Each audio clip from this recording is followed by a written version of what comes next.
काय मत आहे, तुमचा अनुभव कसा राहिलाय? मिळालेली माहिती अशी आहे की तुम्हाला मारहाण तुमच्या धाकट्या दिराने म्हणजे वैष्णवीच्या नवऱ्याने केली. हे फारच विचित्र आहे. एक तर मुळात हा सरळ सरळ सेक्शुअल अब्यूज मध्ये जाऊ शकतो. त्याच्या तर वेगळ्या केसेस त्याच्यावरती होतील. तुम्ही परस्त्रीला थेट मारतायत. पण त्याला वेगळा कंगोरा असा आहे की तुम्ही तुमच्या मोठ्या वहिनीला मारताय. तर हे सगळं कसं काय शक्य झालं? या बाबतीत राजेंद्र हगवणे काही करायचा नाही?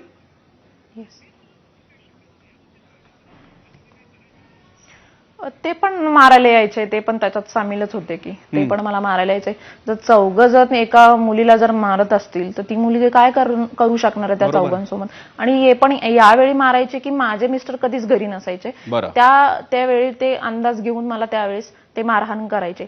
आणि इव्हन कधी जरी माझे मिस्टर घरी असले बरोबर तरी आहे. त्यांनी मला आणि त्यांना सुद्धा म्हणजे स्वतःच्या लेकाला सुद्धा त्यांनी खूप बेदम मारहाण केलेली.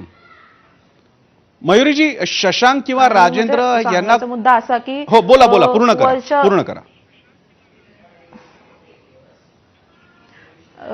म्हणजे जी वहिनी असते ती आईप्रमाणे असते.